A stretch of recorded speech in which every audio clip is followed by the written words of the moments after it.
자, 안녕 여러분. 우리 문학사 공부 다시 한번 이어서 같이 보도록 합시다. 우리 이제 여기 해야 되죠? 중세 후기 문학의 이제 갈래와 흐름을 정리해보자. 여기서부터 보면 될 것 같아요. 중세 문학은 중세 전기 문학이랑 중세 후기 문학으로 나누어진다고 했었죠. 왜 나누어진다고 했었죠?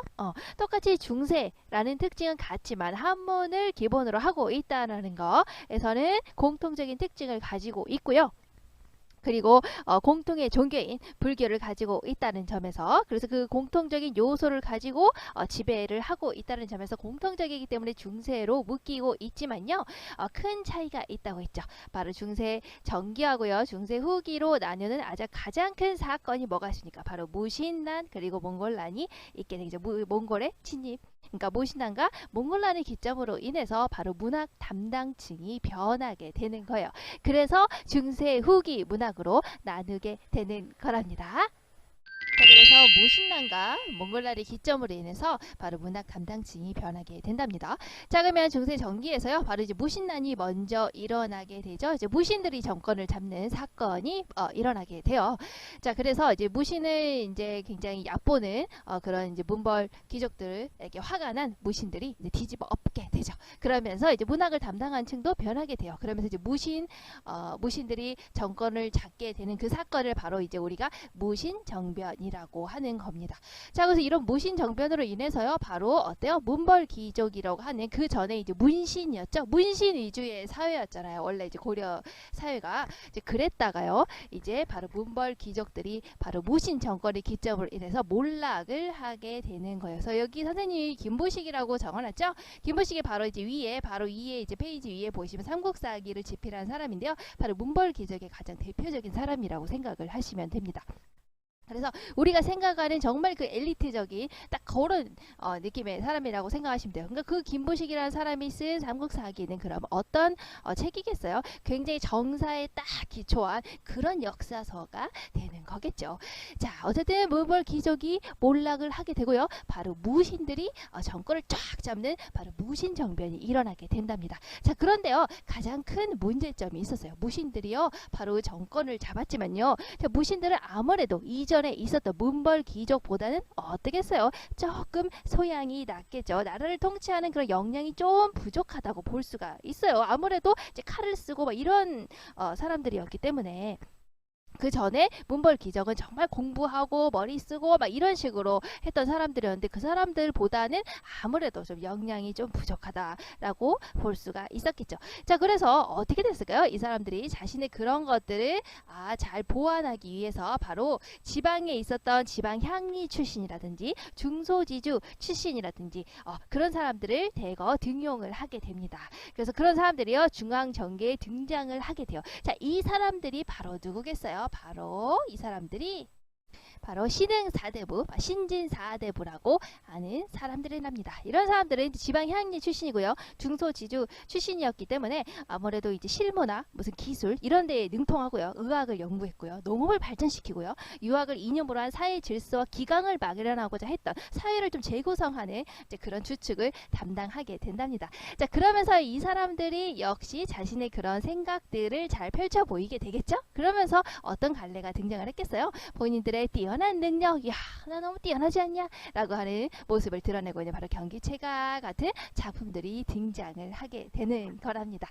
그렇죠? 자, 그래서 신진사대부, 여기 나왔죠? 신흥사대부라고 하는 신진사류라고 불리는 새로운 작가층이 등장하였고, 이제 무신정변을 계기로 등장한, 무신난을 기점으로 등장한 무신들이 아무래도 자신들의 나라를 통치하는 역량이 부족하다 보니까 보완하기 위해서 새로 등용을 했는데, 바로 지방에 있던 향리나 중소지주 출신들을 대거 등용을 했는데, 그 사람들을 바로 신흥사대부, 신진사대부라고 하는 거죠. 일종의 이제 자기의 머리 역할을 하는 애들을 등용을 한 거예요.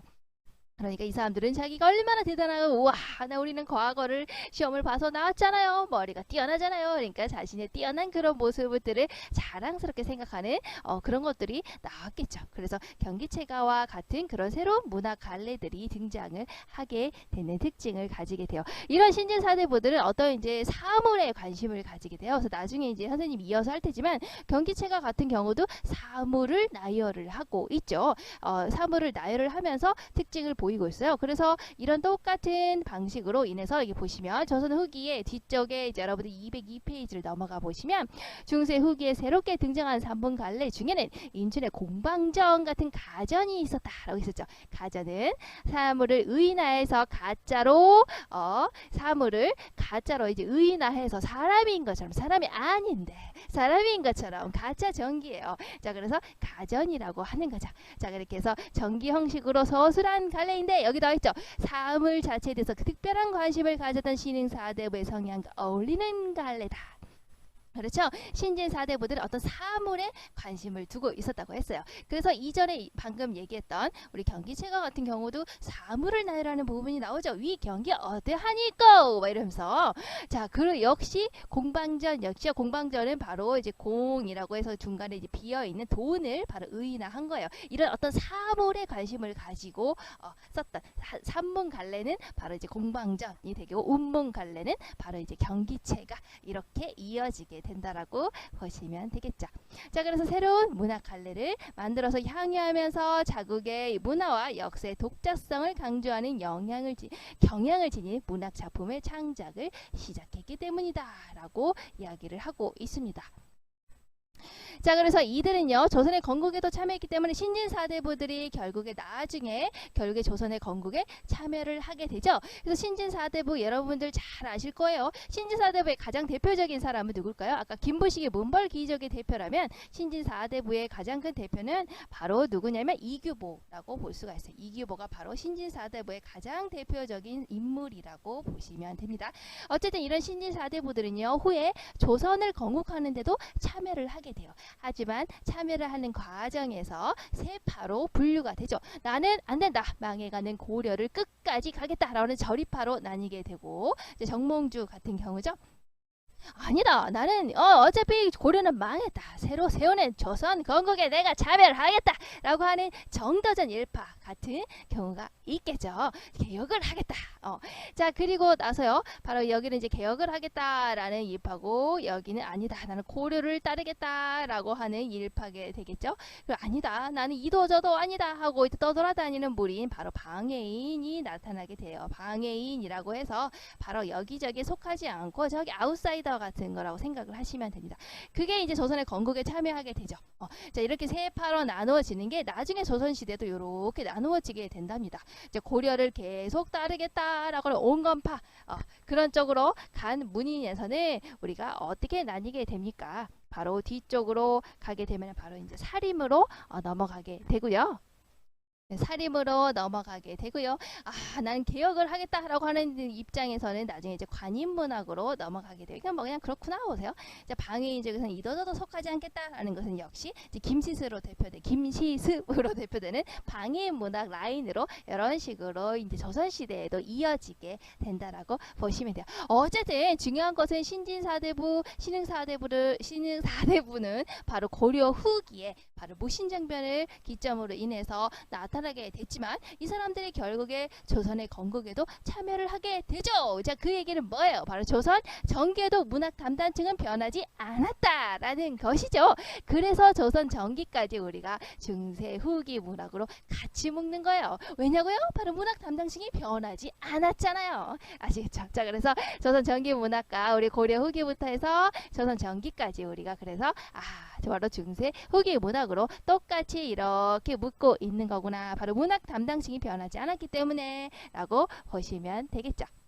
자, 그리고 나서 무슨 사건이 벌어지게 됩니까? 무신 정권이 계속 지속되고 있는 동안에요. 바로 몽고의 침략이 닥쳐오게 됩니다. 그것을 우리가 뭐라고 하냐? 바로 몽골난이라고 적어놨죠. 자, 몽고의 침략이 닥치게 돼요. 자, 그런데 우리가 이전에 우리가 이제 거란이나 여진의 경우하고는 아주 비교하기 어려울 정도로 엄청난 침략이었어요. 몽고의 침략은요. 국토를 강점했고요. 주권을 말살하려고 했다고요. 자, 그런데 이제 이전에 바로 집권층은 누구였죠? 바로 문벌 귀족 집권층이 있었을 경우에는 어땠냐면 그때는 좀 타협을 하자. 약간 그런 느낌이었어요. 자, 그런데요. 바로 무신 정권을 들어서게 됐을 때 몽골의 침입이 닥쳤을 때요. 이 정권에 즉 여기 이때 이제 집권을 하고 있었던 무신 정권 세력은 바로 바로 이제 최씨 정권 세력이었죠. 이 사람들은 안 된다. 바로 우리는 몽고와 싸워야 된다. 투쟁을 해야 된다. 이렇게 하게 되죠. 자, 그러면 그렇게 하는 와중에 어떤 문학 작품이 나왔겠어요? 우리가 최씨 정권의 항쟁을 지지하자. 우리 문인들은 그 민중의 애국적인 역량을 조직하자. 이런 우리 작품들이 등장하지 않았겠어요? 그래서 우리가 이제 뒤쪽을 보시면 여기 보시면 뒤쪽을 보시면 여기구나. 산문문화 쪽을 보시면 여기 민족사의 제2인식 나오죠. 자, 그래서 이렇게 나오죠. 중세 후기에는 자기 민족에 대한 문학과 역사에 대한 관심이 작품으로 이어진다. 그렇죠. 왜냐하면은 바로 아까 무신 정권의 최씨 정권이 특히 이제 몽고의 침략에 줄기차게 싸우면서 그들을 지지하면서 어떻게 했어요? 우리 민족에 대한 역사에 대한 관심 이런 것들이 등장하게 되고 이제 작품으로 이어지게 되는 거죠. 그래서 이제 이때 이제 가장 이제 이란의 상군 유사 같이 우리나라의 문학, 우리 문화의 작품 이런 것들에 대한 관심들이 높아지게 되는 이런 것들이 이제 나오게 된다는 거예요. 그러니까 여러분들이 문학사를 알면 이러한 관점 속에서 나타났구나라는 것을 여러분들이 잘 알 수가 있게 될 거예요. 자, 그래서 조선 전기의 문학은 그래서 이제 아까 얘기했죠. 문학 담당증이 같기 때문에 조선 전기하고 바로 이제 고려 후기하고 같은 중세 후기 이렇게 문학으로 묶는다. 라는 것을 기억을 하시면 됩니다. 특히 이제 중세 후기 문학에서 가장 큰 특징은 뭐라면 우리가 이제 앞에서 중세의 가장 큰 특징은 공통의 종교인 불교, 공통의 글자인 한자를 한문을 받아들여서 그걸 받아들인 게 바로 중세의 가장 큰 특징이라고 했었죠. 자, 중세 후기 문화의 가장 큰 특징은 뭐냐면요, 바로 시조하고 경기체가 가사 등의 어때요? 그런 세 가지의 문학 관례들이 같이 공존하고 있다. 같이 공존하고 있다라는 게 가장 큰 특징이라고 여러분들이 보시면 돼요. 이 시조, 경기체가 가사 등 같은 이런 문학 관례들이 서로 같이 공존하고 있다라는 게 바로 이제 후기 문학의 가장 큰 특징이라고 여러분들이 보시면 될 것 같아요. 자, 그리고 이 몽골의 난을 기점으로 해서 이제 몽고에 의탁하는 그런 세력들도 등장을 하게 되겠죠. 이제 건문이는 가문, 세력이는 족속이라고 해서 그런 사람들을 바로 우리가 이제 건문세족이라고 하고요. 이제 굉장히 이제 이 사람들이 이제 백성들을 힘들게 했던 그런 세력 집단이라고 보시면 되겠죠. 바로 몽골의 침입을 기점으로 해서 어떤 친원 세력인 거죠. 그러니까 이제 원나라에 싸바싸바하는 그런 세력이 등장을 하는데 그게 바로 이제 건문세족이었고요. 아까 여기 무신 정권을 기점으로 등장 신진사대부, 신흥사대부들과 어떻게 해요? 서로 대립의 구도를 가지고 있다라고 보시면 되는 겁니다. 이 사람들은 거의 백성들의 고열을 다 빨아먹는 그런 이제 삼가놀이 같은 거라고 생각을 하시면 돼요. 이제 이런 건문 세력들을 가장 많이 비판하고 이제 대립각을 세웠던 세력이 바로 이제 신진사대부, 신흥사대부라고 여러분들이 보시면 되겠죠. 자, 그럼 뒷부분 프린트에 이제 요약된 거 한번 같이 볼까요? 중세 후기 문학 프린트 같이 봅시다. 특징을 보시면 무신정변을 계기로 해서 새로운 작가층이 등장했다. 무신정변을 계기로 해서 무신들이 득세를 하고 되고요. 이 사람들이 아무래도 소양이 부족하다고 했었죠. 나라를 다스릴 능력들이 조금 부족했다고요. 그런 나라를 통치하는 역량이 부족했기 때문에 바로 누구의 도움을 받고자 했다. 바로 지방향이 출신, 중소지주 출신들을 대거 등용을 해가지고 이 사람들이 이제 그래서 중앙정계에 등장해서 새로운 문학을 이룩하는 담당층이 되게 되었죠. 이 사람들이 바로 누구겠어요? 바로 신진사대부 그리고 신진사류라고 하는 신진사대부, 신흥사대부들이 등장을 하게 되죠. 자, 그리고 뒤에 이제 나중에 누가 이제 그 무신 정권 시대에 또 뭐라고 했어요? 몽골이 침입을 하게 되죠. 이 몽고의 세력에 나는 싸바 하겠다. 그 사람들이 바로 건문세족이라고 했었죠. 자, 이런 건문세족의 등장에 반대하고 이 사람들의 행태에 대해서 대립각을 세우면서 나온 사람들이 바로 역시 누구냐고요? 아까 있었던 신흥사대부, 신진사류라고 보시면 됩니다. 그래서 둘은 이제 대립각을 세우게 되죠.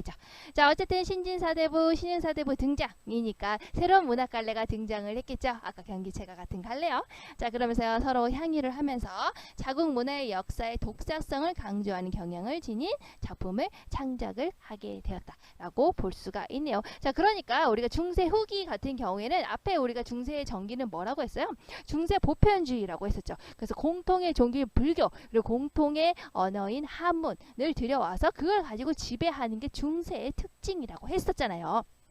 자, 그런데 중세 전기는요, 중세 그런 보편주의라고 해요. 중세 보편주의를 중국하고 똑같이 구현하고자 희망을 했다라면, 희망을 했다라면, 중세 후기에는요, 중세 보편주의를 들여왔지만 좀 독자적으로 구현하고자 했던 시기다. 그래서 중국의 독주를 끝낸다. 이렇게 보시면 됩니다. 그래서 그런 차이점을 좀 가지고 있어요. 자, 그래서 똑같이 중세로 묶이지만 중세 전기는 좀 약간 중국과 대등하게 우리 중세 보편주의를 해보자라고 하는 느낌이고, 중세 후기로 가게 되면은 중세 보편주의를 우리식으로 독자적으로 구현을 해보자라고 이렇게 보시면 돼요. 그래서 자국 문학의 역사의 독사성을 강조하는 경향을 지닌 작품을 창작했다라는 게 이제 그런 맥락에서 이해를 하시면 될 것 같아요. 자, 그럼 밑에 부분에 있는 고려가요와 민간의 문학을 보도록 합시다. 자, 고려가요와 민간의 문학을 보시면 일단 명칭을 먼저 볼까요? 이들을 고려시대에는 고려시대 때 불렸기 때문에 이름이 이제 고려라는 말이 붙은 거예요.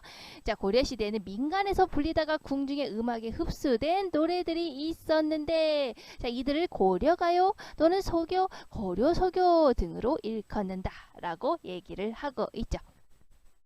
자, 근데 이제 요즘의 관점을 일단 설명해 주도록 할게요. 선생님이 설명을 해주기 위해서 여러 개론서들을 많이 보고, 물론 메인으로 본 거는 한국 문학 통사를 메인으로 보긴 했는데요. 요즘에 이제 좀 관점도 보기 위해서 선생님이 여러 책을 봤는데요. 이제 거기에서 요즘의 관점은 이제 이렇더라고요. 이제 고려시대 때 일단 시대에 언제 불렸다? 고려시대 때 불렸기 때문에 고려가 붙은 거예요.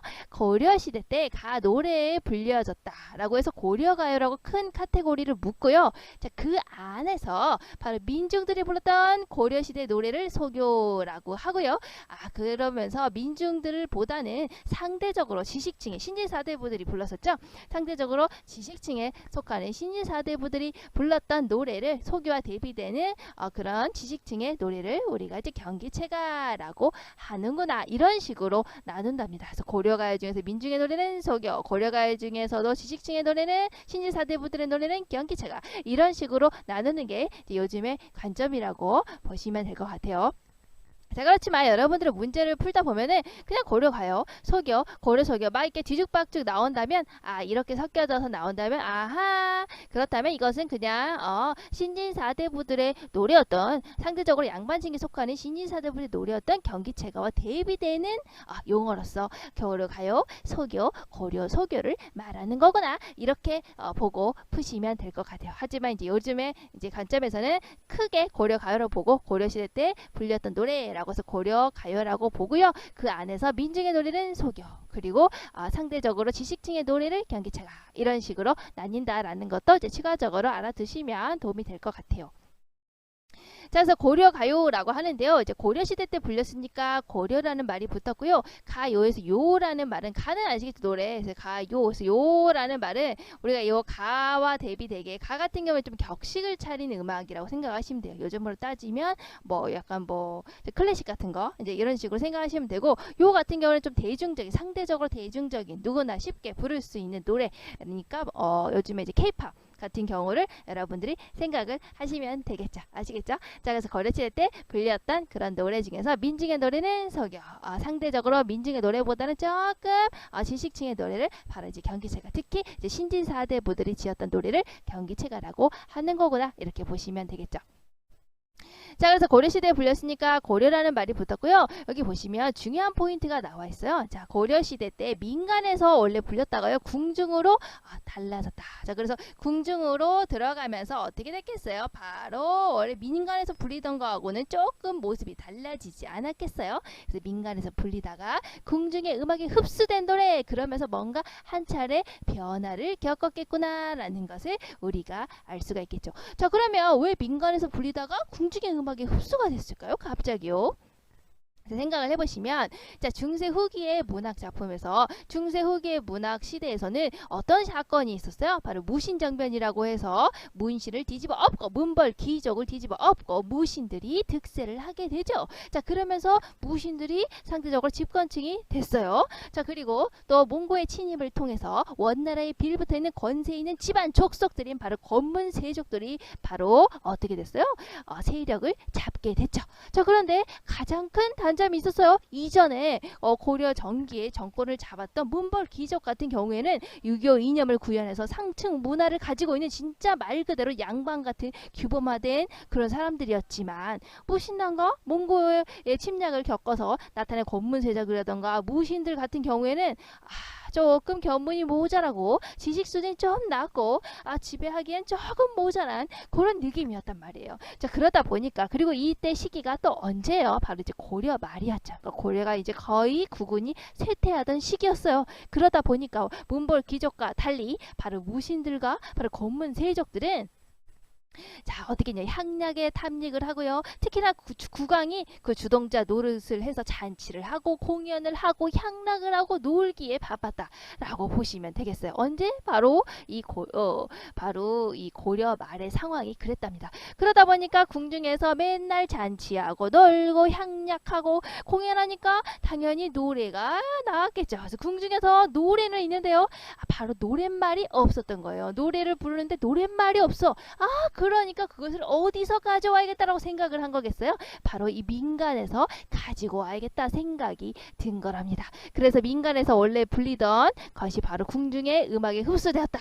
바로 이게 바로 고려 소교의 특징이라고 보시면 되겠죠. 그런 과정을 통해서 바로 궁중의 음악에 흡수가 되게 된 거예요. 아시겠죠? 자, 그래서 궁중의 음악에 흡수가 되면서 어떤 특징을 가졌겠어요? 자, 궁중에 흡수가 되면서 가시리라는 작품을 가지고 왔는데요. 궁중에 이렇게 들어가면서 어떤 특징을 가지게 됐냐면 후렴구들이 추가가 되게 돼요. 후렴구라든가 뭐 여음구 같은 것들이 추가가 되게 되는 겁니다. 왜냐면 궁중의 악곡 같은 경우는 굉장히 길었어요. 노래가 음악은 엄청 긴데요. 상대적으로 노랫말 바로 이제 바로 고려 소교 가사는 굉장히 노랫말이 짧았답니다. 그러니까 노래는 긴데 음악은 긴데 가사 너무 짧은데 그럼 중간에 뭔가를 넣어가지고 맞춰줘야겠죠. 길이를. 자, 그러기 위해서 집어넣은 게 바로 뭐냐? 바로 여음과 바로 후렴구가 들어가게 된 거예요. 여음이나 후렴구는 뭔가 이제 다들 의미가 없는 그런 말이라고 생각을 하시면 돼요. 자, 여음 같은 경우에는 가시리 꽃나나 막 이런 식으로 뒤에 의미 없는 말이 붙는 거죠. 흥을 돋우기 위해서. 왜냐면요, 노래는 길었지, 음악은 길었지만 노래 가사는 짧았기 때문에 그 길이를 맞추기 위해서 여음이나 후렴구들을 집어넣게 된 거예요. 자, 그런데 후렴구 같은 경우에 역시 의미가 없지만 반복이 되는 거죠. 매 연마다 반복이 된다는 특징을 가지고 있어요. 여음은 매 연마다 반복이 되는 것은 아니에요. 아시겠죠? 그래서 매 연마다 이렇게 길게 계속 반복이 되는 것을 우리가 이제 후렴구라고 보시면 되겠죠. 자, 궁중의 음악으로 바로 들어가게 되면서요. 굉장히 이제 독특한 특징이 나타나게 돼요. 어떤 특징이 나타나게 되면 원래 음악과는 다른 생뚱맞은 내용이 등장을 하게 된답니다. 왜냐면 궁중에서 노래를 불러야 되잖아요. 왕 앞에서 노래를 불러야 되잖아요. 자, 그러다 보니까 이제 저 다소 원래 가시리고 하는 애정의 노래였다면 사랑의 노래였는데 갑자기 후렴구에서는 추가됐기 때문에 궁중에서 불러야 된다는 의미로 추가됐기 때문에 위증질과 태평성대 같은 바로 나라가 태평하고 융성해야 된다라는 식의 어울리지 않는 내용이 들어가게 되는 그런 아주 기묘한 일이 발생을 하게 된답니다. 이것들이 왜 발생을 했겠어요? 바로 민간에서 불리다가 궁중의 음악에 흡수가 되면서 변화를 겪은 것들이라고 여러분들이 생각을 하시면 되겠어요. 자, 그래서 민간에서 불리다가 궁중의 음악에 흡수가 되면서 이렇게 들어가게 되면서 한 차례 변화를 겪었죠. 자, 그런데 원래 고려에서 불리다가요. 이런 식으로 고려에서 쭉 불리다가 민간에서 궁중의 음악에 흡수되면서 고려에서 쭉 불리다가요. 자, 그대로 이게 문헌에 정착이 되지 않고요. 계속 구전되다가 나중에 조선시대에 오게 되면은 한글이 창제가 되게 되죠. 조선시대의 또 기록은 또 조선시대 때 기록이 된답니다. 그러니까 고려시대 때는 민간에서 불리다가 궁중의 음악에 흡수되면서 구전되면서 있다가 요것이 조선시대 오면서 바로 이제 기록을 하게 된다라는 것을 생각을 하시면 될 것 같아요. 자, 그렇게 되면 또 어떻겠어요? 요것을 불려왔다가 조선시대 때 또 한글로 기록이 되니까 또 변화를 겪었겠죠. 자, 그래서 여러분들이 알 수 있는 게 뭐겠어요? 바로 고려가요라는 것은 원래 형태를 지금 알기가 어렵다. 왜냐하면 민간에서 궁중에 흡수되면서 한 차례 변화를 겪었고 또 그 변화를 겪은 것들이 계속 구전되다가 조선시대에 와서야 또 기록이 되면서 또 약간 변화가 일어났겠죠. 자, 그러니까 변화가 두 번이나 일어났게 됐기 때문에 원래 형태를 알기는 좀 어렵다. 원래 형태를 우리가 알지는 못한다. 이렇게 생각을 하시면 됩니다. 자, 그리고 이제 조선시대 때 기록이 되면서요. 어디에 기록이 됐냐면 바로 여기 책에 나와 있는 시용향약보 있죠. 자, 시용향약보라든가 악장가사라든가 악학개범이라고 하는 악보집에 거기에 실리게 된답니다. 그래서 여기 시용향약보 같은 경우에는 바로 그 시대 때 사용되던 바로 악보다라는 겁니다. 자, 그래서 여기에 보시면은 시용향약보에 바로 창작 연대는 전하지 않지만 서경별곡과 형식이 비슷하며 고려시대 때 창작된 것으로 추측된다라고 하는 바로 청산별곡이 실어져 있음을 우리가 알 수가 있죠. 아시겠죠? 자, 그리고 고려가요 내용을 보면요. 고려가요는 백성들의 자연스러운 감정과 삶의 모습, 민중들의 노래였으니까요. 자연스러운 감정과 삶의 모습. 그래서 이제 보통 이제 남녀 간의 사랑 이야기가 많이 들어가 있죠. 자연스러운 감정과 삶의 모습 뭐겠어요? 바로 사랑 아니겠어요? 자, 그래서 사랑의 감정을 많이 노래를 했죠. 서경벌곡이라든가 가실이라든가 전부 가지 마세요, 님이요. 뭐 이런 내용을 담고 있잖아요. 그렇죠? 자, 그래서 오늘날 높이 평가되고 있답니다. 왜냐하면 자연스러운 감정과 그런 삶의 모습이 잘 드러나 있기 때문이죠. 자, 그런데 아까 뭐라 그랬어요? 조선시대에 와서 기록이 됐다고 했죠. 그래서 조선시대는 오히려 이 때문에 남녀 상열지사다라고 해서 비판을 받기도 했다라는 거예요. 남녀 상열지사라는 것은 남은 남자겠죠, 여는 여자겠죠, 상은 서로 상자예요. 열은 기뻐하다는 거예요. 남녀가 서로 기뻐하는 게 뭐겠어요? 바로 여러분들 러브러브한 그런 상황 아니겠어요? 자, 그래서 남녀가 서로 기뻐하는 그런 러브러브한 것을 담고 있는 글이라는 것이다. 야단 얘기야. 알겠죠? 그래서 조선시대 때 비판을 받기도 했다라고 이제 보시면 되겠죠. 이게 바로 이제 고려 서교의 그런 내용, 주제적인 모습이라고 보시면 될 것 같아요. 그러니까 자연스러운 인간의 감정, 사랑의 노래 이런 것들이 담겨져 있어서 조선시대에 와서는 좀 야하다 이런 식으로 비판을 받았더라 이런 거죠. 자, 그리고 여기 밑에 부분은 바로 이제 고려 가요의 형식에 관련된 내용이에요. 형식에 관련된 내용은 선생님이 굉장히 많이 반복을 했었죠. 이건 뭐 그냥 외우는 거죠. 3분 후 이렇게 암기한다고 했죠. 자, 그래서 우리가 고려 가요 형식 같은 경우에는 삼음보의 형태를 지니고 있다. 그래서 여기 보시면 고려 가요는 후렴구를 갖춘 연장체의 삼음보의 형식이다라는 것이 나와 있죠. 삼음보라는 것은 음보는요, 바로 음의 걸음이에요. 그러니까 호흡을 세는 거예요. 호흡. 아시겠죠? 호흡을 세는 거예요. 자, 그래서 청산별곡을 한번 볼까요? 청산별곡을 한번 보시면은 우리가 이제 앞부분에 여기가 가장 유명하니까 여기를 한번 볼까요? 사러리 사러리 라따 이렇게 되죠. 하나 둘 셋 이렇게 나뉘죠. 그러니까 호흡을 세는 거예요. 사러리 사러리 라따 해서 몇 음보입니까? 바로 3번 우리가 호흡을 하기 때문에 3음보의 형식을 가지고 있죠. 이게 이제 가장 대표적인 이제 고려가요의 이제 특징이라고 보시면 되겠죠. 3번 뛰는 거랍니다. 호흡을 3번 한다. 사러리 사러리 라따. 또 어떻게 뒤에 볼까요? 정선의 사러리 라따. 자, 이렇게 하면서 3음보인데요. 3음보가 이제 글자 수를 보고요. 어떻게 하냐면 여기 3글자죠. 사러리. 그리고 사러리 몇 글자? 3글자죠. 사러리. 라따 몇 글자죠? 2글자죠. 자, 그래서 3음보 중에서 우리가 이제 3음보가 어떻게 나눠지냐면 바로 3, 3, 2조. 그리고 또 4, 3, 2조. 그리고 또 2, 3, 2조 이렇게 나눠요. 그러니까 3글자, 3글자, 2글자 이렇게 해서 3음보, 또 4글자, 3글자, 2글자 이렇게 해서 3음보, 또 2글자, 3글자, 2글자 3음보 이런 식으로 이제 우리가 3음보가 된다라고 보는데 여기에서는 뭐겠어요? 3글자, 3글자, 2글자니까 3, 3, 2조의 3음보의 형식을 취하고 있구나. 자, 3음보 같은 경우에는 이제 민요가 가장 대표적이에요. 그래서 여러분들이 아리랑, 아리랑, 아라리오 이렇게 있죠? 자, 민요처럼 3음보는 좀 부르기 쉽다라는 특징을 가지고 있어요. 아무래도 이제 민중의 노래였기 때문에 부르기 쉬운 3음보가 바로 이제 고려 서교의 특징이라고 보시면 되겠어요.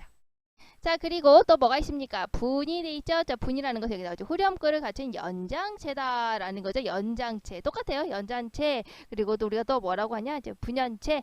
다 전부 다 똑같은 건데 연이 나누어져 있다라는 거예요. 그래서 분장체, 우리가 분장체라고도 해요. 그래서 연이 나누어져 있다. 장이 나누어져 있다. 그러면 장이 안 나누어져 있는 건 뭐겠어요? 연이 이제 나눠져 있는 분장체, 연장 뭐 이렇게 얘기를 하는데, 그러면 장이 안 나눠져 있는 거는 뭐겠어요? 하나의 장으로 장으로만 이루어진 것도 있죠. 고려석유 중에서. 그런 것을 우리가 단장체라고 한답니다. 그러니까 하나의 장으로만 이루어진 것도 있고요. 여러 개의 장으로 이루어진 것도 있고, 이제 대부분이 이제 분연체, 바로 분잔체, 연장체, 똑같은 말이 다 이렇게 나눠져 있다.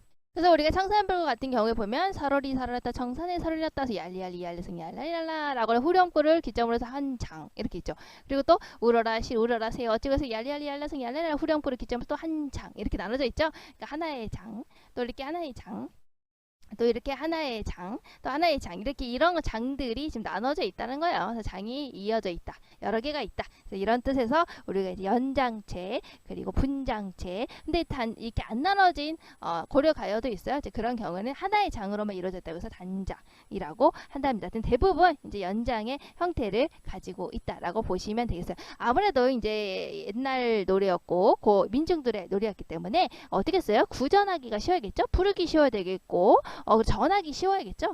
그러다 보니까 이제 연장체, 분연체 이런 것들이 나타나지 않았나 싶습니다. 자, 그리고 방금 봤듯이 바로 무슨 특징을 가지고 있어요? 바로 후렴구를 가지고 있다라고 하는 그런 이제 독특한 특징을 가지고 있죠. 그래서 여러분들이 이제 고려 가요 이제 뭐 이렇게 외울 때 보통 이제 고려 서교 이렇게 외울 때 형식을 외울 때 3분 후 이렇게 암기를 하시면 되겠죠. 삼음보의 형태, 그리고 분장체, 연장체라고도 하고 장이 나눠져 있다. 자, 그리고 후렴구가 들어가 있다. 이렇게 3분으로 암기를 하시면 되겠죠. 하지만 이들 노래 전체를 아우르는 전형성을 발견하기는 어렵다라고 되어 있죠. 그러니까 여러분들이 항상 기억을 해야 되는 게 문학작품이든 문법이든 다 어떠냐면 귀납이라는 것을 여러분들이 잊어버리시면 안 돼. 연역이 아니에요. 연역이. 그러니까 연역이 아니다. 연역이라는 것은 우리가 논리학에서 어떤 거였어요? 어떤 일반적인 전제가 있고요. 이에 근거해서 결론을 도출해내는 거죠. 모든 사람은 죽는다. 자, 그러니까 선생님도 죽는다. 뭐 이런 식으로 있었죠. 일반적인 전제가 있고요. 그에 인해서 이제 도출해내는 거예요. 결론을 이끌어내는 거예요. 하지만요, 우리가 이제 문학작품을 공부하다 보면 다 귀납이에요. 귀납. 일반적인 사례들이 아니고요. 이 개별적인 사례들을 모아 보니까 대체적으로 이런 특징을 가지고 있더라. 이런 거예요. 자, 그러니까 여기서는 뭐겠어요? 고려가요의 뭐 청산별곡이라든가 뭐 그리고 뭐 서경별곡이라든가 이런 것들을 모아 보니까 대체적으로 3분의 형식을 가지고 있더라. 이렇게 해서 이렇게 고려가의 형식은 3분호다. 이렇게 정리를 한 거랍니다. 알겠죠? 대부분이 이런 문학작품은 이 문학작품이나 우리가 문법 같은 경우도 다 이런 식이에요. 자, 그러니까 이거의 단점이 뭐겠어요?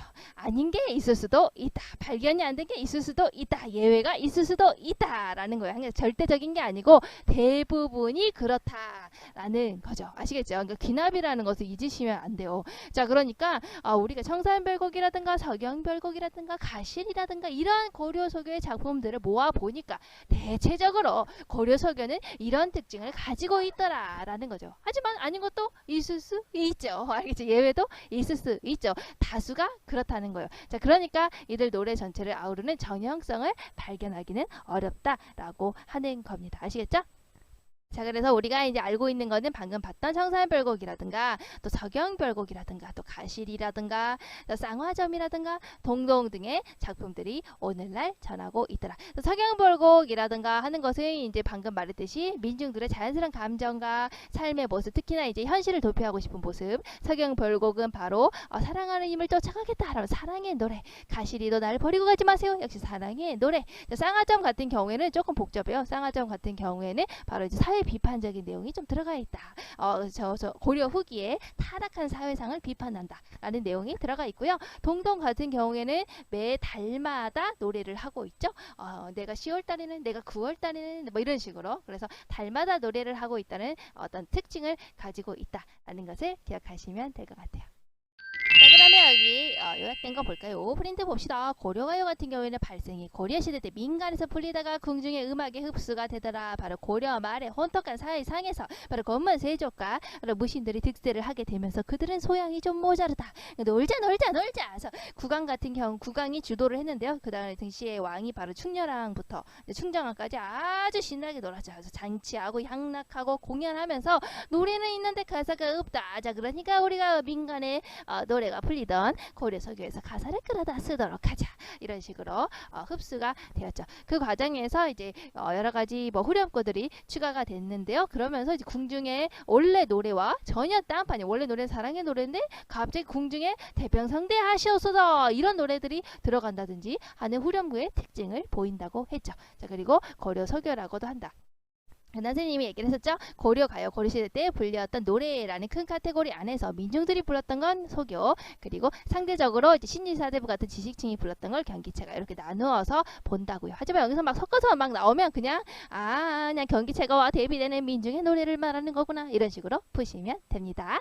특징은 바로 후렴구 3분을 기억하세요. 후렴구를 가지고 있다. 연장체, 분장체 전부 똑같아요. 후렴구를 기점으로 해서 이렇게 나누어져 있는 것을 말한답니다.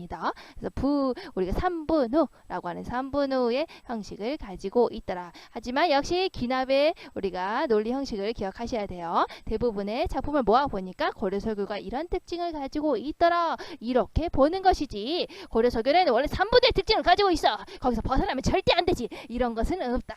아시겠죠? 자, 그러니까 예외가 있을 수 있기 때문에 고려가요 전체를 아우르는 전형성은 없다라고 얘기를 하는 거예요. 자, 그리고 평가는 보시면 백성들의 자연스러운 감정, 러브러브한 감정, 삶의 모습, 삶의 애환, 백성들이 얼마나 살기 힘들었겠어요. 자, 그런 살기 힘든 모습. 그래서 상산별곡 같은 경우를 보시면 현실을 도피하고 싶다, 이 현실에서 벗어나고 싶다라고 하는 내용이 담겨져 있죠. 자, 그래서 이제 높게 평가를 하더라, 뭐 그런 내용이 있었죠. 자, 조선시대에는 바로 남녀 상이할지서로 비판을 받기도 했다. 조선시대 때 보니까 아니 이것들이 사랑의 노래를 하다니 남녀끼리 상열 서로 열 기뻐하는 노래더라. 남녀끼리 기뻐하는 노래 가사가 들어가 있잖아. 이게 너무 야해! 해서 비판을 받기도 했다. 작품에는 바로 청산별곡과 석영별곡, 가시리, 쌍화점, 동동 등의 작품들을 가지고 있네요. 자, 그 다음 우리 경기체가의 등장, 경기체가에 대해서 공부해 보도록 합시다.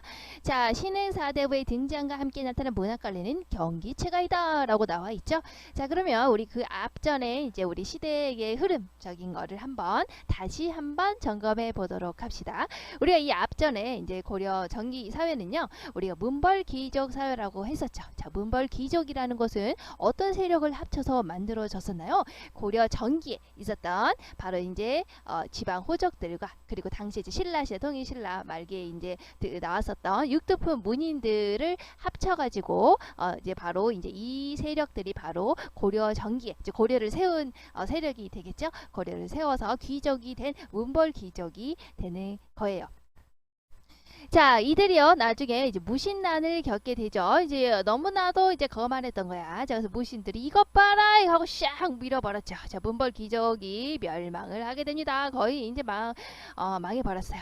자, 그러면서 무신들이 득세를 하게 되죠. 무신난을 계기로 인해서요. 그 정권을 우리가 뭐라고 합니까? 이제 무신들이 득세하게 된 정권을 바로 이제 무신 정권이라고 하죠. 하지만 이들은요, 이 앞전에 있었던 문벌 귀족 사회를 구성했던 지방 호족과 육두품 문인들처럼 공부를 열심히 하고 그래서 나온 세력이 아니기 때문에 약간 이제 나라를 다스릴 만한 그런 문학적인 소양이 좀 떨어졌다. 그래서 자기네들을 이렇게 도와줄 만한 사람들을 물색해보자 라고 해서 나온 것들이 바로 지방에 있었던 바로 신흥사대부, 이제 신진사대부라고 하는 이 사람들을 등용을 해서 자신들을 이제 그런 것들을 이제 약간 보완하려고 했던 거죠. 이제 이들은 기술 관료직이었어요.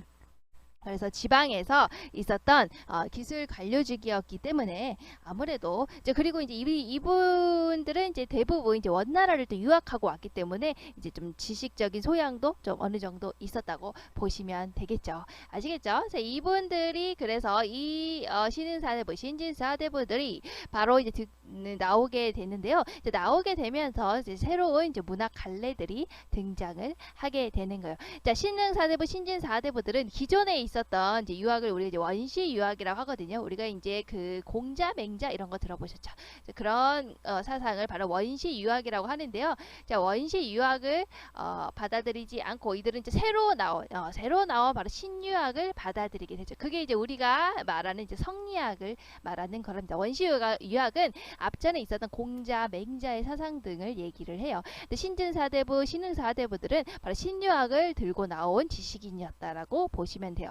신유학, 즉 성리학은요, 말 그대로 이제 사물을 이해하고 기로 나누어서 이제 생각을 하는 이제 그런 이제 어떤 문학 문학을 바라보는 관점, 어떤 그런 것들을 우리가 이제 신유학이라고 보시면 되죠. 이와 기로 나눠서 사물을 바라보는 그런 이제 어떤 철학적인 사상 이런 것들을 우리가 이제 신유학이라고 하는데 성리학이라고 하죠. 이제 그것을 기반으로 한 게 바로 신흥 사대부들이었어요. 아시겠죠? 자, 그러면서 이제 등장하게 된 갈래가 바로 시조, 경기체가, 가사가 되겠죠. 아까 문벌 귀족 사회에서 이 문벌 귀족들이 가지고 있던 갈래가 바로 이제 향가가 되는 거랍니다. 자, 그런데 이제 고려 말기였잖아요. 이제 무신난이 막 무신적을 득세하고 고려 말기였어요. 그러니까 아주 밖에서 침입도 많았고요. 그리고요, 원나라의 간섭도 겁나 심했었죠. 자, 그리고 문벌 귀족을 완전히 몰아냈다고 생각을 하겠지만, 그래서 문벌 귀족에 그래도 남은 잔재들이 남아 있지 않겠습니까? 이 잔재들이랑 그리고 무신난을 득세로 해서 득세하게 된 우리 무신 정권 요 사람들, 요하고 요 잔재들이 합쳐져서 만들어낸 세력이 바로 이제 원나라에 이렇게 싸바싸바하면서 등장한 세력이 바로 이제 권문 세족이 되는 거겠죠. 그래서 권세 있는 가문 세력 있는 족속이라고 해가지고 이제 이들은요, 요 이제 문벌 귀족의 요 잔재하고 무신정권이 합쳐진 요런 세력이었기 때문에 굉장히 이제 백성들의 이제 고열을 다 빨아먹는 이제 그런 마지막 이제 뭐 탐관오리 같은 존재라고 생각을 하시면 돼요. 자, 이들을 누가 반대했겠어요? 바로 신유학을 받아들이고 있던 지식층이었던 바로 신흥사대부가 이들을 아주 안 좋게 바라보고 이제 대립을 하게 되는 거죠. 자, 이 권문세족들을 통해서 이 권문세족들은 어떤다 그래서 유흥을 즐긴다고 했죠. 아, 즐겁다. 유흥을 즐기는데요. 이제 왕과 함께 즐겼어요. 이제 왕과 함께 이제 거의 이제 망해가는 시점이었으니까 나라가. 그러면서 유흥을 즐기면서 자기네들이 노래를 부르고 하다 보니까 가사가 좀 부족해. 그래서 가사를 민간에 있는 노래에서 끌어다가 써야지 하면서 등장한 게 된 게 바로 뭐라고 했어요? 바로 소각가사, 소각정제. 저번 시간에 우리가 선생님은 저번 시간에 찍었지만 여러분들 바로 앞전이고 이제 고려가요가 되겠죠. 그래서 거기에서 이제 우리가 이제 소각가사, 소각정제 이런 것들이 등장을 하게 되는 거랍니다. 이런 시대적인 흐름 속에서 바로 이제 고려가요가 이렇게 들어와서 이 소각가사가 바로 정제돼서 들어가게 되었구나라는 것을 여러분들이 기억을 하시면 될 것 같아요. 그래서 이제 궁중으로 이제 우리 고려가요가 들어가게 되죠. 자, 그러면 우리가 이제 여기서 이제 기술 관료직에 된 신진사대부, 신흥사대부들이 향유했던, 나타나게 됐던 시조, 경기체가, 가사, 그리고 문벌 귀족이 향유했던 향가, 이렇게 보도록 합시다. 그래서 문벌 귀족 사회는 우리가 뭐라고 그랬어요? 바로 중세 정기라고 볼 수가 있었죠. 정기. 그리고요, 신진사대부, 신흥사대부들이 득세한 요 뒤에 시조, 경기체가, 가사가 공존하던 시기, 요 시기를 바로 중세 후기 라고 했죠. 왜냐면 똑같이 우리가 중세로 묻긴 하지만 문학 담당층이 완전히 변했잖아요. 전기는 문벌 귀족이었다면 중세 후기에는 바로 권문세족과 신진사대부 이런 식으로 완전히 변했죠. 특히 이제 신진사대부의 등장 이렇게 완전히 문학 담당층이 변했기 때문에 우리가 이렇게 나누게 되는 거랍니다. 후기하고 전기를요. 자, 그러면 우리가 이제 방금 얘기했던 이와 기 이런 거 얘기했잖아요. 갑자기 이걸 왜 얘기했냐면 우리 선생님이 시조, 경기체가, 가사 요거의 등장을 얘기를 해야 되기 때문에 얘기를 한 거예요. 자, 우리가 이 앞전에는 원시 유학이라고 했었죠. 공자와 맹자의 사상이 중심적이었다는 거. 자, 이 당시에는요. 뭐가 중요하다라고 생각을 했냐면 오직 마음. 그러니까 여기서 이라는 것을 마음이라고 생각하시면 돼요. 그리고 기라는 것은 우리를 그 마음을 둘러싼 그 모든 사물들 이걸 기라고 생각하시면 돼요. 그렇다면 여기서는 마음, 즉 이만 중요하다라고 봤다라고 여러분들이 이렇게 생각을 하시면 되겠죠. 그러니까 마음만 소중하다라고 생각했어요. 그렇다면 이때를 우리가 이제 뭐라고 할 수가 있냐? 자가 무엇보다 중요한 거겠죠. 자가 무엇보다 중요하구나. 그러니까 세계에 있는 이 겉에 있는 이 기에 해당하는 요 모든 사물들을 전부 요 안에 이로 받아들이게 되는 거예요. 그러니까 자가 중요하겠죠. 그러니까 이 앞에는 바로 서정시의 세계라고 보시면 돼요. 서정시의 세계. 그래서 향가가 이때는 조금 더 발달을 하게 됐었죠. 자, 그런데 방금 여기서 신유학 바로 성리학이 등장했다고 했잖아요. 마음도 중요하고요. 마음을 둘러싼 이런 사물도 중요하다. 기도 중요하다라고 했었죠. 자, 그러면 아까 이 앞전에 있어도 마음도 중요하니까 자아의 세계화도 중요하고 또 요 둘러싸고 있는 사물도 중요하니까 세계의 자아도 중요하고 그러니까 세계를 자아로 이렇게 둘러싸는 것도 중요하고 자아를 이렇게 세계로 둘러싸는 것도 중요하다라고 둘 다 중요하다라고 보는 게 바로 신진사대부들의 입장이었어요. 왜냐하면 이들은 성리학을 받아들였기 때문이죠. 자, 뜬금없이 이게 무슨 소리냐? 아까 뭐라 그랬어요? 세계를 자아화하는 게 바로 서정시라고 했었죠. 이게 서정시예요. 서정시. 그러니까 앞에서 요게 중요하다, 요것만 중요하다라고 했기 때문에 운벌 귀족사에서는 바로 향가가 중심적인 문학 장르로 발달하게 됐던 거예요.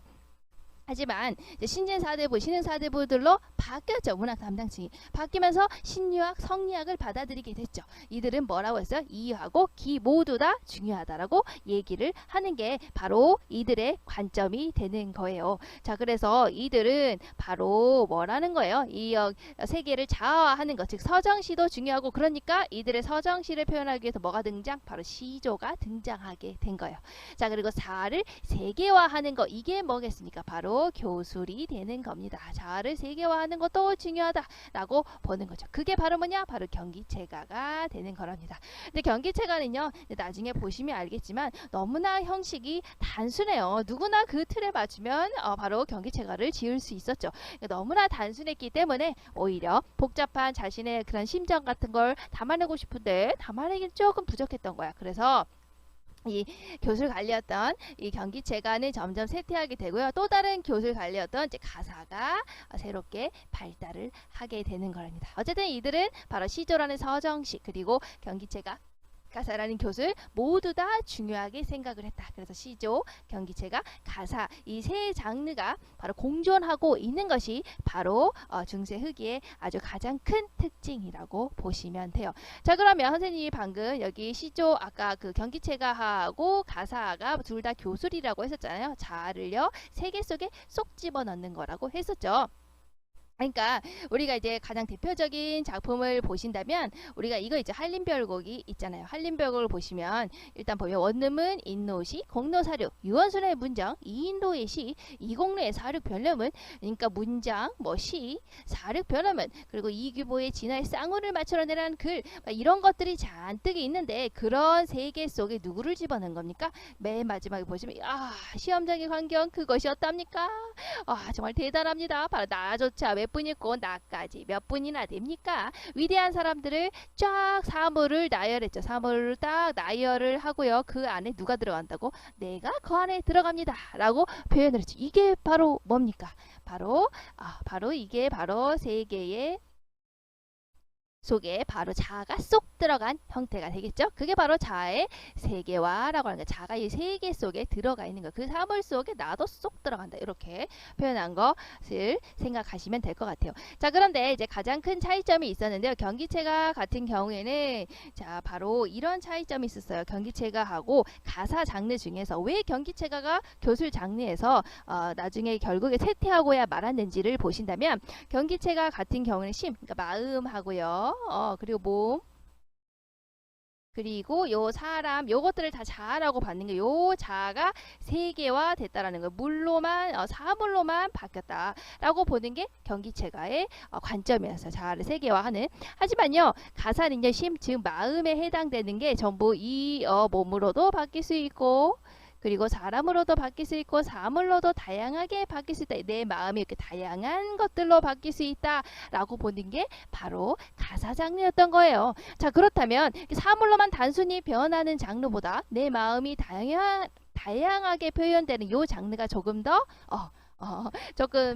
발전할 수 있었겠죠. 자, 그래서 자아를 세계화시키는 방식이 달랐던 거야. 이게 조금 더 다양하게 바꿀 수 있죠. 그러니까 결국에 경기체가는 쇠퇴하게 되고요. 가사가 나중에 그 자리를 메꿔서 교술 관리를 이어서 가게 된 거라고 보시면 됩니다. 자, 그래서 이 앞전에 보시면 경기체가는 구체적인 사물을 나열한다. 그러니까 이게 이제 무슨 얘기인지 알겠죠? 바로 자의 세계화를 이렇게 표현하는 거. 이게 뭔데? 바로 교수를 말하는 거랍니다. 아시겠죠? 자, 그래서 거기에서 감흥을 찾는 교술문학 갈래다. 그렇지, 나왔죠? 그리고 이제 우리 경기체가의 특징이 뭐예요? 바로 위 경기 어떠하니꼬 라고 하는 문장이 계속 반복이 된다 라는 거였죠. 자, 여기에서 우리가 경기체가라는 이름을 가져왔잖아요. 위 경기 어떠하니꼬에서 이 여기에서 요 경기라는 것을 계속 반복하는 문체의 노래구나 라고 해서 경기체가라고 명칭을 부르게 됐던 거예요.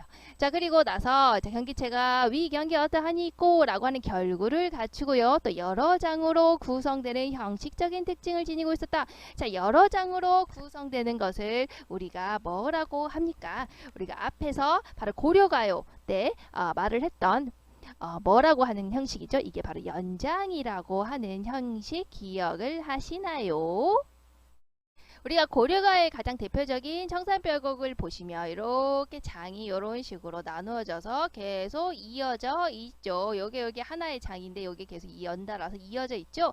이런 거를 우리가 연장이라고 하는데요. 경기체가 역시 이런 형식을 가지고 있죠. 자, 그러면 이런 연장, 경기체가의 연장의 형식은 바로 어디에서 따온 거라고 볼 수 있겠어요? 바로 이 앞전에 있었던 고려 소교에서 따왔구나 라고 우리가 알 수가 있겠죠.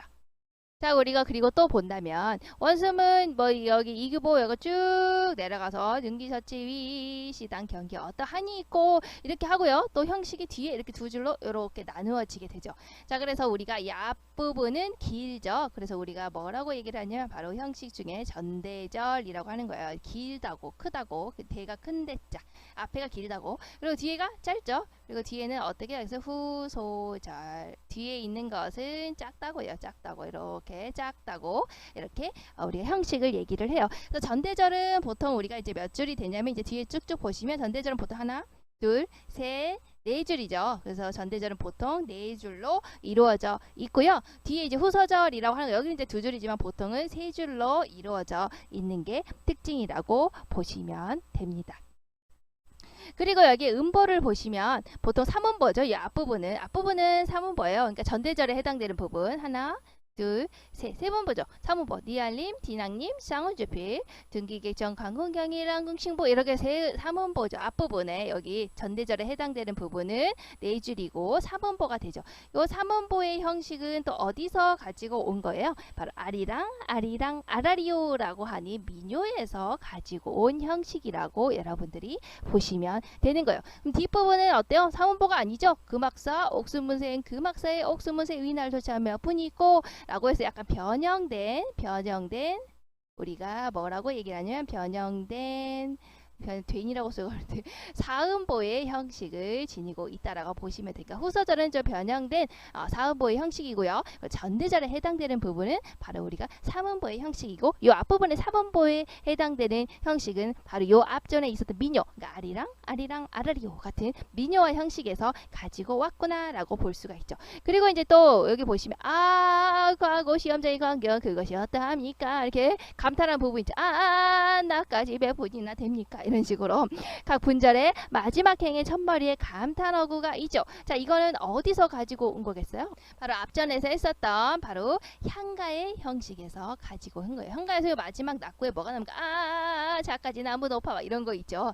그러니까 이 감탄의 형식이 바로 어디서 계속 이어진 거겠어요? 향가에서 이어지고 우리 이제 교과서에 있는 거에서 따른다면 향가에서 이어져 오다가 또 시조에서 또 마지막 종장의 감탄사 그리고 가사 작품도 마지막에 시조의 마지막 행가 유사한 것도 있고 아닌 것도 있고 이러잖아요. 그래서 가사의 이 마지막 첫 구절과 연결이 된다라고 하죠. 하지만 경기체가도 보시면 감탄어구가 연결이 되죠. 그러니까 그 부분은 어디에 영향을 받은 거겠어요? 바로 향가의 영향을 받은 거구나라는 것을 알 수가 있죠.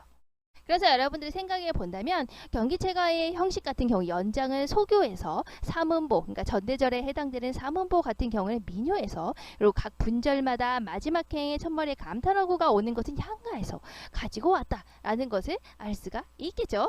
자, 이런 것들을 봤을 때, 그리고 전대절과 후소절, 그러니까 전대절 4줄, 후소절 3줄에 해당되는 거, 이거는 또 향가에서, 우리가 19제 향가에서 이런 형식으로 이어지지 않았어요. 그러니까 이런 것들이 봤을 때 소교에서, 민요에서, 향가에서 이렇게 가지고 왔죠. 그러니까 당시에 이렇게 유행하던 그런 우리 노래를 잘 가지고 와가지고 새로운 문학 장르인 바로 이제 경기체가를 만들었구나라는 것을 우리가 이제 알 수가 있는 거예요.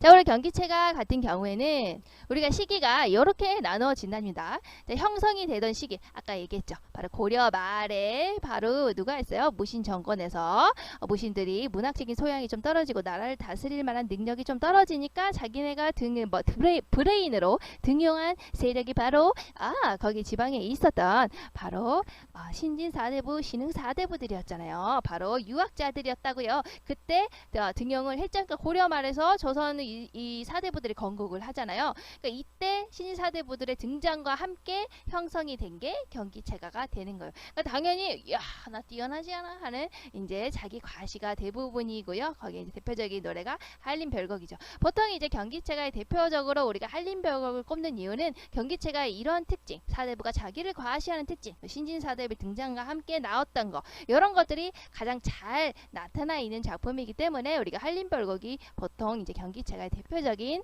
작품으로 나오게 되는 거예요. 하지만 형성은 이때 됐지만 전성기는요 조선 초예요. 근데 전성기일 수밖에 없어요. 이때는 얘네가 신진 4대부였죠. 이게 신진 4대부라는 게 뭐야? 새롭게 등장한 4대부 세력이라는 거잖아. 이게 뉴 웨이브야. 이거 새로운 세력이야. 하지만 얘네들이요 결국에 조선을 건국하게 되죠. 조선을 건국하게 되면 더 이상 얘네가 신진 4대부가 아니야. 얘네는 이제 집권 세력이 된 거예요. 그럼 얘는 뭐가 된 거야? 4대부가 된 거죠. 얘네들은 더 이상 신흥 4대부 같은 게 아니에요. 진짜 이제 집권 세력인 4대부가 된 거야.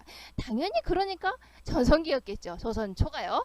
근데 전성기였기 때문에 이때 악장으로 활용이 됐다라고 하니까 이제 궁중의 이제 공식적인 행사에 노래 사용이 되게 됐고요. 노래도 이제 조금 건국이라든가 뭐 성축이라든가 나라를 막 숭상한다든가 이런 식으로 이제 내용도 다양하게 변하게 되죠. 이 앞전에는 4대부의 자기 과시적인 내용이 대부분이었다면 일단은 이제 조선 초기에 자신네들이 집권 세력이 됐으니까 이제 궁중 공식 행사에 사용되고 뭐 건국을 노래하고 송축하고 나라 만만세 이런 내용이 등장하게 되는 거라고 보시면 되죠. 그래서 이때가 이제 전성기인 거예요. 자, 그리고 나서 이제 세태기는 성종대 이후인데요. 왜 세태를 했냐면 바로 문의제도의 문학가 때문이었어요. 당시에 이제 문학관이 어떤 거였냐면 그러니까 문학작품, 문학은 바로 실어야 된다. 뭘요? 도를 실어야 된다고요. 그러니까 문학작품이 굉장히 이제 도를 싣는 그릇으로서 우리가 바라봤던 게 이제 당시의 문학관이었어요. 자, 그런데 신진 사대부들이 지었던, 그러니까 이제 이때 사대부들이 지었던 경기체가 같은 경우에는 이제 그런 것들이 아니었죠. 신진 사대부들이 지은 한림별곡 노래를 보면 처음에는 자기 과시적인 내용이 대부분이지만 점차 가면 갈수록 어떤 내용이 되냐면 이제 향락과 태폐적이고 여자들과 놀아서 아하하 좋은데 막 이런 식으로 노래가 점점 변질되게 돼요. 뒤쪽의 노래는 이제 그런 식의 노래거든요. 그래서 이런 것들을 봤을 때, 야, 이 사람들의 문학관을 봤을 때 너무 이제 이게 좀 그렇다. 도를 담아야지. 어디 남녀간에 그런 걸 담고 그러냐? 이렇게 해가지고 결국에는 이제 쇠퇴하게 된답니다. 도동곡을 가지고 이제 마지막으로 해가지고 이제 쇠퇴를 하게 된다라고 보시면 돼요. 그러니까 이제 궁중의 연양이나 뭐 어떤 사대부들 사적인 잔치 뭐 이런데 이제 전성기 때 좀 활용이 되다가 결국에는 이제 뭐 나중에는 결국에 이제 이 경기체가를 대체할 수 있는 아까 뭐라 그랬어요? 새로운 교술 관련 뭐가 등장했다 그랬어요? 가사가 등장하게 되죠. 나중에 가사가 좀 더 다양한 것들을 담을 수 있었죠. 경기체가보다. 그러다 보니 자연스럽게 경기체가는 이제 쇠퇴의 길을 걷게 되었다라고 보시면 되는 거랍니다. 자, 그래서 마지막을 볼까요? 한림별곡에서, 자, 한림별곡에서 신의 4대부로서 자신감을 표출하고, 그러니까 한림별곡의 내용은 처음에는 문인들의 능력을 자랑하고 나도 그 중에 하나니까 뛰어나지 않느냐, 대단하지 않느냐 자랑하는 내용이었지만 뒤쪽으로 이제 가면 갈수록요, 거기 이제 남녀간에 이제 질타한 놀이, 아하 즐겁다, 이제 이런 남녀간에 있으니까 얼마나 좋냐, 이제 이런 식으로 이제 내용이 뒤로 넘어가게 되죠. 자, 그런 식으로 하는 자신들의 생활을 표현한 이대로 어때요? 경기체가는 중세 후기 동안 지속해서 창작이 되었다라고 이제 교과서에 나와 있네요. 자, 이렇게 하면은 이제 이번 시간은 중세 후기 문학의 개관이랑 그리고 고려가요, 경기체가까지 했네요. 엄청나게 많은 내용이 들어가 있었어요. 선생님이 내용, 사적인 흐름, 그리고 이제 역사적으로 어떤 흐름을 가지고 등장하게 되었는지, 그리고 갈래의 특징, 이런 것들을 다 여러분들에게 얘기해 주려고 하다 보니 엄청 길어지긴 했지만 그래도 많이 도움이 됐으면 좋겠습니다. 다음 시간에는 뒤에 뒷부분에 이제 시조와 가사가 등장하게 된다고 했죠. 시조 뭐라고 했어요?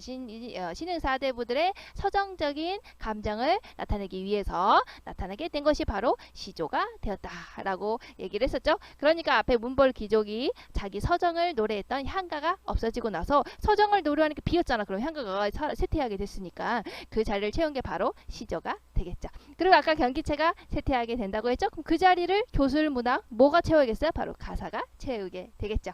자, 이렇게 해서 다음 시간에 시조와 가사의 발생과 향유, 그리고 산문 문학의 새로운 경향과 민족사의 재인식에 해당되는 202페이지를 하도록 하겠습니다. 그럼 우리가 뒤에 이제 요약정이 된 거 보고 마무리하도록 할게요. 바로 요약정이 된 거를 볼까요? 바로 경기체가의 등장, 신의사대부들의 등장과 함께 나타나게 됐었죠.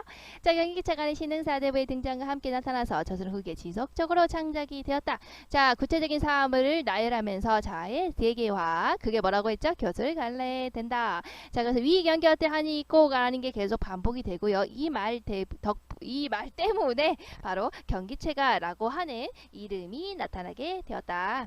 자, 그리고 여러 장으로 구성되어 있다. 그래서 우리가 연장의 형식이고 이것은 바로 소교의 영향을 받은 것이다. 작품은 이제 한림벌곡이 이제 처음에 나올 때 제일 먼저 이제 등장을 하게 된 작품인데요. 자, 그런 작품이고 또 사대부의 가장 그런 특징을 잘 보여주고 있기 때문에 이제 교과서에 많이 실려 있다라고 얘기를 했네요.